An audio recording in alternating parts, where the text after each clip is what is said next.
The crystal was suffocating. Chandeliers dripped from the ceiling like frozen tears, casting a cold, fractured light across the ballroom. Chloe felt their weight in her bones. She smoothed the skirt of her red dress, the silk a whisper of defiance against the thick brocade of the chair. It was a dress meant for being seen, a bold statement she'd made to herself in the mirror that morning. But here, adrift in a sea of champagne flutes and muted, wealthy laughter, it felt like a target. She was alone at a table for 8, a ghost at the feast. Her friend, the one who had invited her as a +1, had been swallowed by a swarm of cousins 2 hours ago, leaving Chloe to nurse a glass of water and pretend the intricate scrolling on the silverware was the most fascinating thing she had ever seen.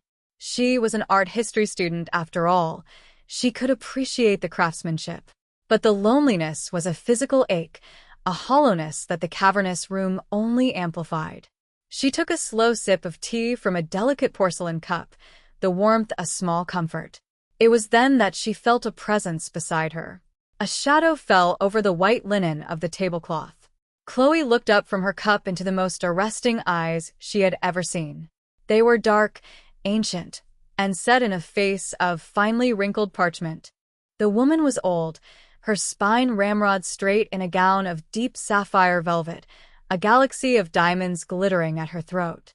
Her silver hair was swept into an elegant chignon, and she moved with a quiet authority that silenced the air around her.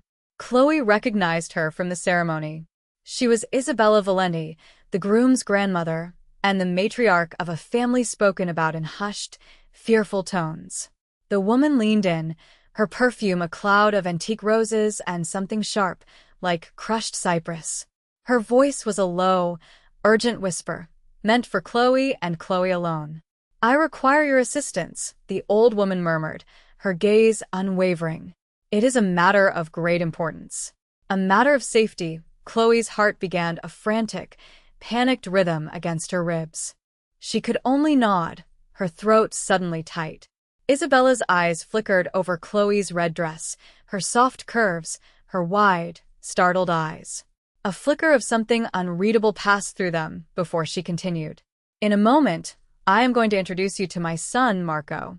When I do, you will act as if you are his fiancée. You will smile, you will touch his arm, and you will not, under any circumstances, show fear or surprise. Do you understand me?" The words were so outlandish, so utterly disconnected from reality, that for a second Chloe thought she had misheard. Fiancé? To a man she'd never met? But the intensity in Isabella's eyes was terrifyingly real. It was not a request.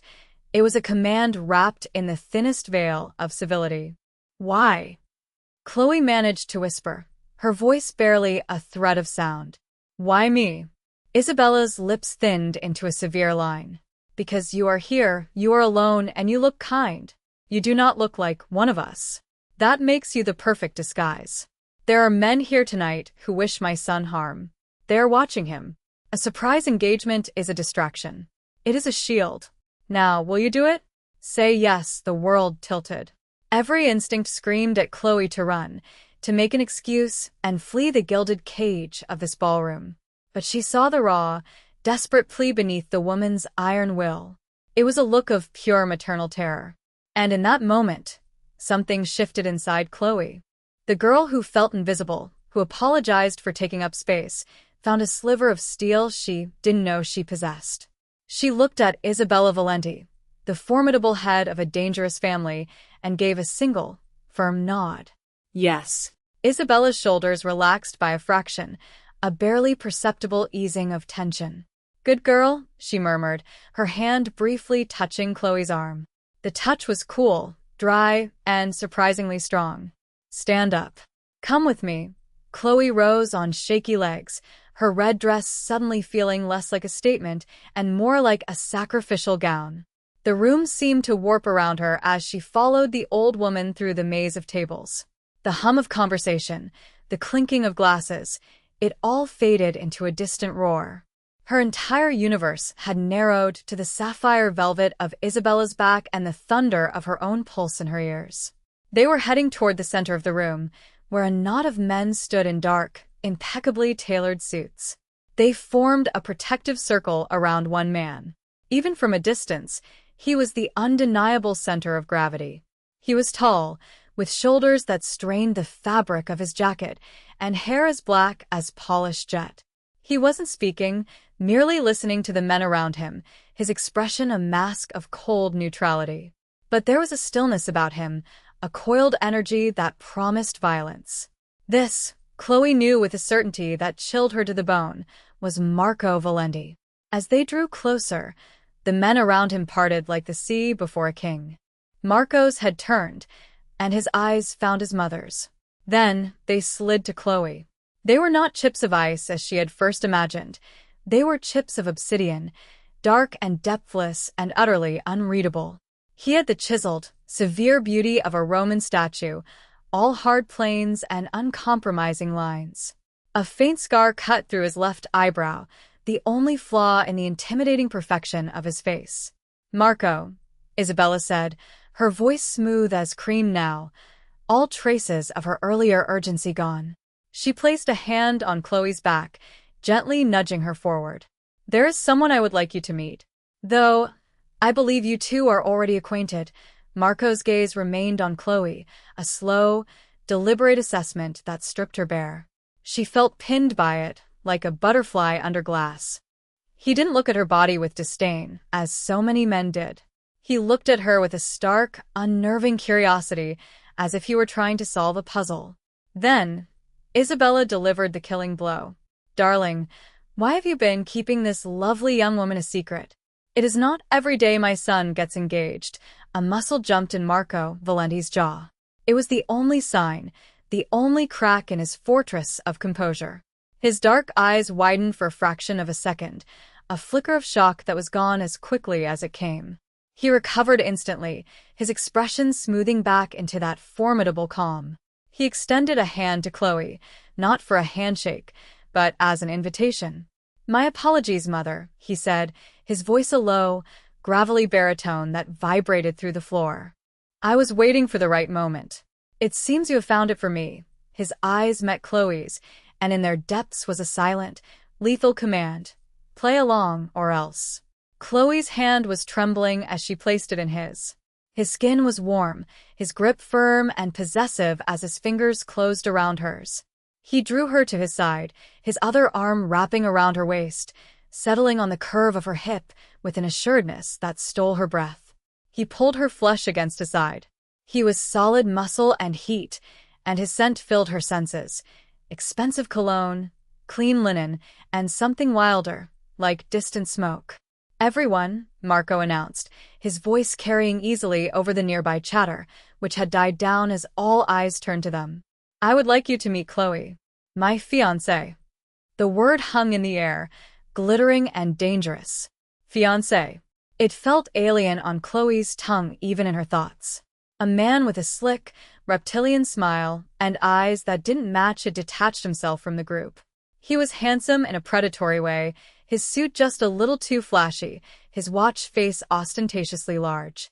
He sauntered toward them, his gaze sliding over Chloe with a dismissive, insulting slowness. It was a look she knew well, the kind that assessed her curves and found them wanting. Well, Marco," the man drawled, his voice oily. "An engagement. And you didn't tell your own cousin?" "I'm hurt." He looked directly at Chloe, a smirk playing on his lips. "You have developed a new appetite. Softer than your usual taste." The insult was clear, a deliberate jab at her weight, at her very presence. Humiliation, hot and sharp, pricked at Chloe's eyes. She felt Marco's entire body go rigid beside her. The arm around her waist became a band of steel, and she could feel a low, threatening vibration rumble through his chest. She was a prop, a shield, but he would not allow his property to be insulted. Before he could speak, before the violence she could feel simmering just beneath his skin could erupt, Chloe heard her own voice, cool and steady. "And you, sir," she said, meeting the man's greasy smile with a placid look, "have a rather fascinating cufflink." The cousin, whose name she now registered as Rico, glanced down at the gold monstrosities on his wrists, as if just remembering they were there. They were gaudy, misshapen things meant to look like lions' heads. A gift, he said with a preening arrogance. From a client in Dubai, I'm sure, Chloe said, her tone sweet as poison. It's a wonderful example of a modern reproduction of Etruscan granulation. The technique is notoriously difficult to fake, but the casting seams on the back are a bit of a giveaway. Still, a lovely effort.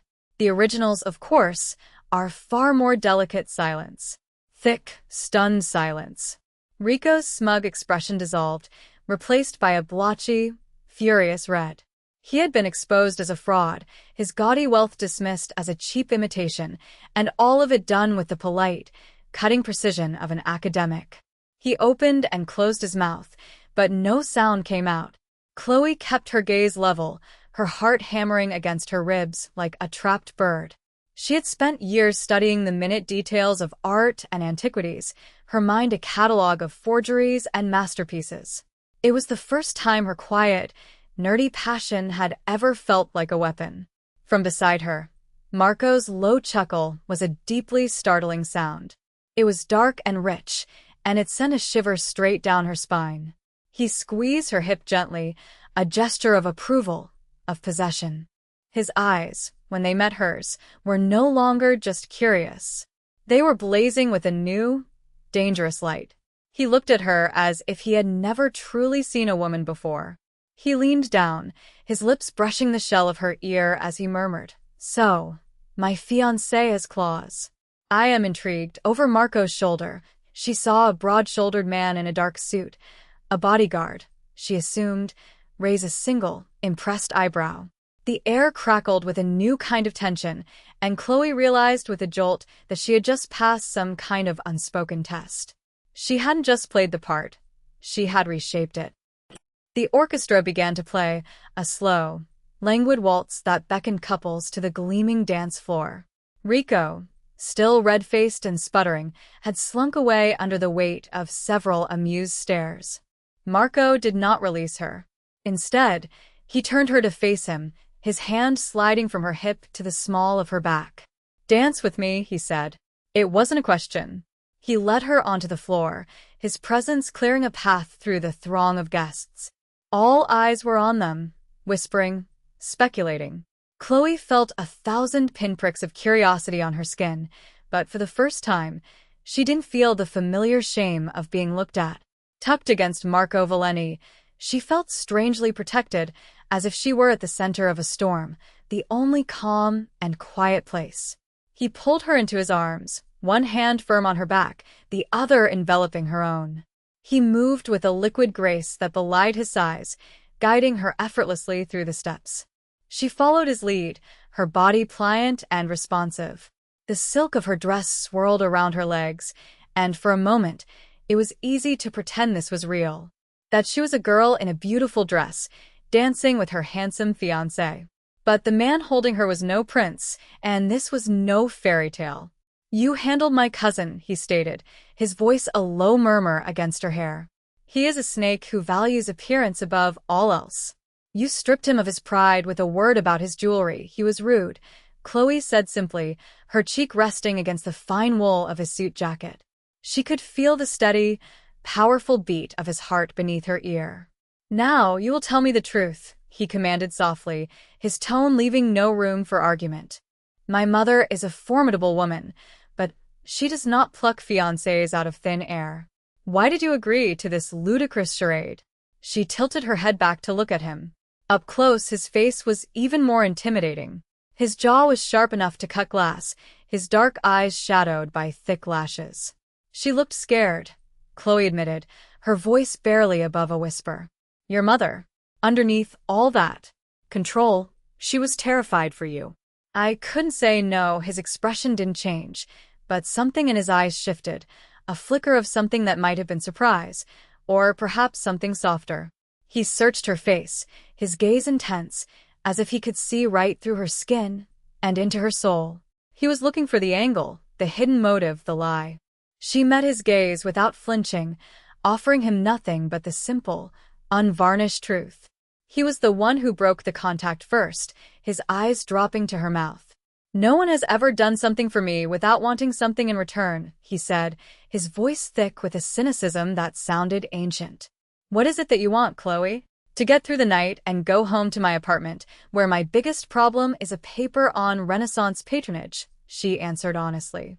A ghost of a smile touched his lips, a fleeting, startlingly handsome expression. An art historian, he mused. It suits you.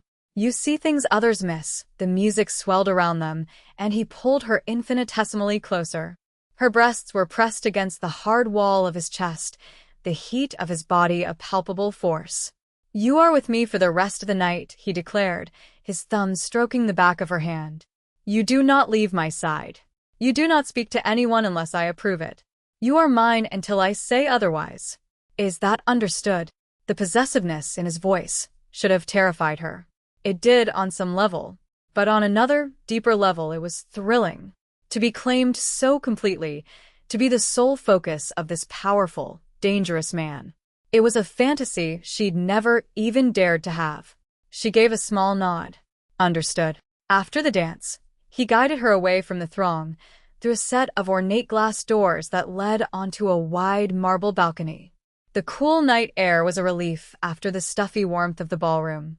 Below them, manicured gardens stretched out into the darkness, dotted with fairy lights that twinkled like fallen stars. The noise of the party receded to a pleasant murmur. For a moment, there was only the sound of the wind sighing through the cypress trees and the distant chirping of crickets. The painting above the main fireplace, he said, breaking the silence as he leaned against the balustrade, his powerful frame silhouetted against the party's glow. The one of the hunting scene. My grandfather bought it in the 50s. He was told it was a Ricci. Chloe, who had indeed noticed the painting, shook her head slightly. It's beautiful, but it's not a Ricci, she said softly. The brushwork is too controlled, especially on the foliage. Ricci was much more fluid, almost impressionistic for his time. It's more likely from the workshop of Giovanni Paolo Panini. Still incredibly valuable, just not quite the same. Marco turned his head to look at her, his expression one of genuine surprise and deep appraisal. My mother pays an expert a small fortune every year to manage the family's collection. He has never mentioned that. Most experts wouldn't, Chloe explained. It's a delicate subject, correcting a wealthy patron. And it doesn't diminish the painting's beauty. He was quiet for a long moment, simply watching her. The intensity of his gaze made her skin prickle. He was seeing her, truly seeing her, not just as a woman in a red dress or a pawn in his mother's game, but as someone with a mind, with knowledge he didn't possess. Just as he was about to speak again, a man appeared at the glass doors. It was the bodyguard from before, the one with the appreciative eyebrow. His name, she learned, was Dante. His face was grim, his movements tense and urgent. Marco, he said, his voice low and tight. We have a problem. A subtle shift occurred in Marco. The man appreciating art history vanished, replaced instantly by the predator. His whole body went taut, his eyes scanning the darkness of the gardens below. What is it? Movement in the trees. Past the fountain. Unidentified. Not our men. Before the words were fully out of Dante's mouth, the night exploded. The distinct, terrifying crack of a high-powered rifle echoed off the stone walls, and the marble balustrade beside Chloe's had erupted, showering her with stinging dust and sharp fragments. She cried out, stumbling back. In a single, fluid motion, Marco was on her. He shoved her down, crouching low and covering her body with his own, his weight a heavy, protective shield. Get down, he roared. Another shot rang out, then a third. The glass doors they had just walked through shattered, raining down in a deadly cascade. Dante was already moving, his weapon drawn, shouting orders into a device on his wrist. Men in dark suits swarmed from the ballroom, creating a human wall.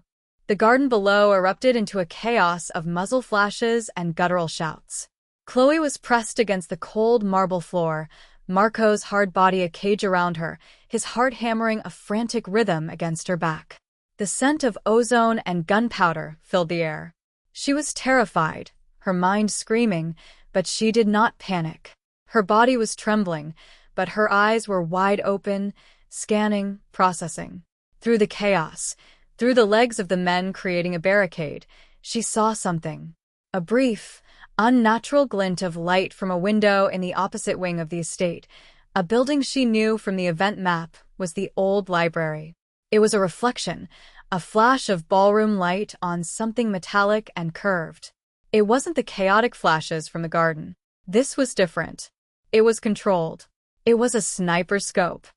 The firefight in the garden was a brutal, orchestrated distraction.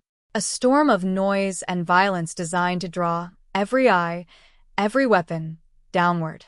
But Chloe knew, with a sudden, chilling certainty, that the real threat was not below them. It was across from them. The immediate ambush was suppressed quickly, Marco's men moving with ruthless efficiency. The shouts faded, replaced by tense, clipped reports. As soon as the firing stopped, Marco was pulling her to her feet, his hands checking her for injuries, his face a mask of cold fury. "Are you hurt?" he demanded, his voice raw. "Did any of the stone hit you?" She shook her head, her mind racing. "No, I'm fine, but that's not. Dante, get her inside. Lock down the west wing." Marco commanded, his focus already shifting to the tactical situation, to the retaliation he would exact. "Wait," Chloe said, her voice surprisingly firm. She grabbed his arm, her fingers digging into the hard muscle of his forearm. He stopped, looking down at her, his dark eyes blazing with adrenaline and rage. "It's not just the garden," she said, her words coming out in a rush. "It was a diversion. The real shooter is over there." She pointed across the courtyard, toward the dark, silent facade of the old library. "In the east wing. Top floor window, the third one from the left." I saw the glint from a scope. It reflected the chandeliers. Dante, who was trying to usher her inside, paused. He looked from her to the library, his expression thick with skepticism. "All due respect, Signorina, the firefight was down there. My men have eyes on the grounds." "Your men were looking down, just like the shooters wanted," Chloe insisted, her gaze locked with Marco's.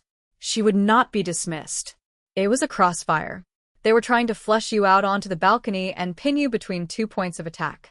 The shot that hit the railing came from the garden, but the kill shot was supposed to come from the library." Marco stared at her, his chest rising and falling in deep, controlled breaths. He searched her face, and whatever he saw there made his decision. He did not doubt her. He turned to Dante, his voice like cracking ice. "Take a team. The library. Top floor. I want him alive." Dante's eyes widened slightly, but he didn't question the order. He nodded sharply. "Subito." He barked names into his wrist palm, and a team of armed men detached from the main group, melting into the shadows as they moved toward the east wing. Marco's hand came up to cup her jaw, his thumb stroking her cheek. His touch was shockingly gentle against the backdrop of violence. "Stay with me," he murmured, his eyes holding hers, and then he pulled her back into the relative safety of the ballroom's interior, away from the shattered doors and the lingering scent of cordite. He didn't let her go. He kept her tucked against his side, a silent, immovable bastion in the swirling chaos of panicked guests and grim-faced security. He was her anchor, and she, inexplicably, was his. They were moved to a secure room, a study lined with dark wood and the scent of old leather and cigar smoke. The door was closed, guarded from the outside by 2 of Marco's men.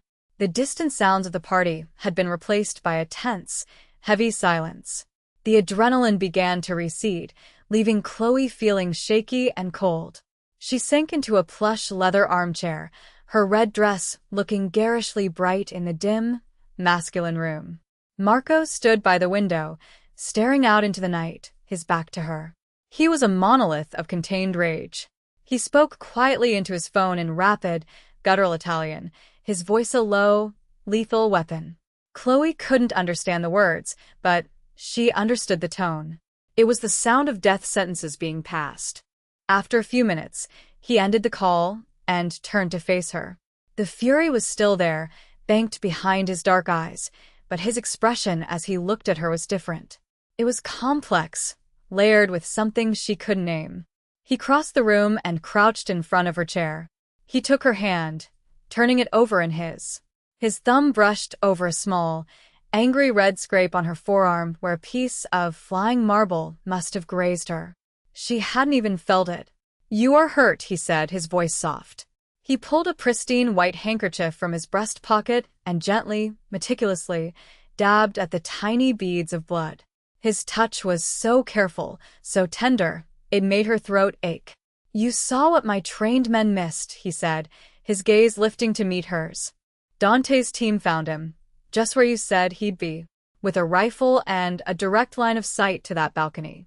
You saved my life, Chloe. The simple, direct statement landed with the force of a physical blow. She had saved this man. This dangerous, powerful, terrifying man. Her. The invisible girl who read books about dead artists. The door opened and Isabella Valeni swept in, her face pale but her composure absolute. She was followed by Dante, whose face was a mixture of grim satisfaction and profound respect as he looked at Chloe. It was Rico, Isabella said, her voice trembling with a cold rage. The sniper confessed. My nephew tried to have my son murdered at his own cousin's wedding. She came to stand before Chloe, her dark eyes filled with a fierce, overwhelming gratitude. I chose you tonight because you looked harmless. Because I thought you would be invisible, the perfect camouflage. I was a fool. Marco rose to his full height, his hand still holding Chloe's. He pulled her gently to her feet. She was wrong, mother, he said, his voice resonating in the quiet room. You are wrong, he turned his burning gaze on Chloe. You are not harmless. And you are anything but invisible. Dante cleared his throat. The asset from the library is secure. He confirms everything. Rico planned the entire ambush. He's been taken care of. The finality in his tone sent a shiver down Chloe's spine. Taken care of was a euphemism, and they all knew it. Isabella nodded, a sharp, final gesture. She looked at Chloe, her expression softening. You are one of us now, she said, a declaration that was both a promise and a sentence. You are under the Valeni protection. No harm will ever come to you. The punishment was absolute. Chloe never saw Rico again. No one at the wedding ever saw him again. He simply vanished. Later, much later, she would overhear a hushed conversation between Marco and Dante. The words were clinical, detached. Rico had not been granted a quick end. His betrayal, compounded by his public disrespect of Chloe, had earned him a slow, meticulous dismantling of everything he had ever built. His businesses were ruined, his accounts emptied, his allies turned. His downfall was a cold, quiet masterpiece of destruction, a direct consequence of underestimating the woman in the red dress. Marco ensured the message was clear. To harm her was to invite a ruin far worse than death. After his mother and Dante had left the study, Marco had poured 2 glasses of amber liquid from a crystal decanter. He handed one to her. Her fingers were still trembling slightly as she took it. He didn't press her to drink. He just sat in the armchair opposite her, the silence stretching between them, no longer tense, but charged with a new, profound intimacy. The violence of the night clung to him, a dark aura, but his presence was a comfort, not a threat. My mother chose you from across a crowded room, he said, breaking the silence. His voice was low, contemplative. She saw a girl who looked soft, unassuming, someone no one would look at twice. The perfect person to stand next to me and be ignored. A ghost. He took a slow sip of his drink, his eyes never leaving her face. She has always been a shrewd judge of character, but she has never been more wrong in her life. He leaned forward, placing his glass on the table and taking hers from her hand, setting it beside his. He took both of her hands in his thumb stroking over her knuckles. She saw softness, he murmured, his gaze tracing the curve of her cheek, the line of her jaw, the fullness of her lips. I see strength. She saw an unassuming girl. I see a brilliant woman who holds her nerve in a firefight and sees a truth that warriors miss. When my cousin insulted you, I was going to break his jaw. His voice dropped even lower, becoming a raw, possessive growl. But you destroyed him with your mind. It was the most magnificent thing I have ever witnessed. He lifted one of her hands to his lips, pressing a warm, firm kiss to her knuckles. The gesture was futile, a knight swearing fealty to his queen. You are no ghost, Chloe. The way he said her name was a caress, a brand. You are the most solid, The most real thing in this entire hollow world. He held her gaze, and in his eyes, she saw a raw, consuming hunger that had nothing to do with lust and everything to do with worship. It was the look of a man who had been starved his entire life and had just found the only thing that could ever nourish him. The wedding was a distant memory, a fever dream. The sun was beginning to stain the eastern sky with shades of gray and pale rose. The danger, for now, had passed. They were still in the study, the world held at bay by the armed men outside the door. Chloe felt a strange sense of unreality, as if the last few hours had happened to someone else. But the feeling of Marco's hands holding hers was undeniably real. The weight of his stare was real. He had not let her go, not for a moment. "This changes things," he said, his voice quiet but absolute. "The pretense we started tonight. It can no longer be a pretense." Chloe's breath hitched. "What do you mean?" "Rico has a family," he said, his tone flat and cold. "They are not powerful, but they are vengeful. They know you were with me tonight. They know you were presented as my fiancée. To them, you are a target, a weakness, a way to get to me." He tightened his grip on her hands. "I cannot protect you if you walk out that door and go back to your life.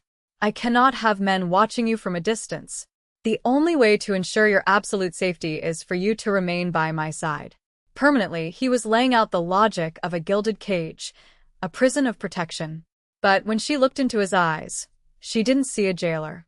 She saw a man utterly undone, a man terrified of losing something he had only just found. "The lie must become the truth, Chloe," he continued, his voice dropping to a husky, pleading whisper that was more commanding than any order. "For your safety, For my sanity, the world must believe you belong to me. Because you do." He released one of her hands to cup her face, his callous thumb stroking her cheekbone with reverent gentleness. "You walked into my life tonight and saved it. you are mine now." That is the only truth that matters. I will not let you go." An hour ago, she had been Chloe, the lonely art history student who felt invisible. Now, she was the center of this dangerous, magnificent man's entire universe. He wasn't offering her a choice. He was stating a fact. He was claiming her soul and body. She looked at him, at the fierce devotion burning in his dark eyes, at the man who saw not a plus-sized girl in a party dress, but a queen worthy of his fealty. The fear she should have felt was absent, replaced by a dizzying, terrifying, and exhilarating sense of her own power. She had been seen. She had been valued. She had been claimed. And as Marco Valenti leaned in, his lips about to capture hers for the very first time, she did not pull away. She did not say no. She leaned into him, ready to become the queen of his dark, violent world. The story of Chloe and Marco is just beginning, a testament to how a single moment can change a life forever. She went from being invisible to being the most precious person in a powerful man's world, proving that true strength isn't about fitting in, but about the unique brilliance you hold inside. If you are captivated by Chloe's journey from being overlooked to being worshipped, please show your support by liking this video and subscribing to the channel.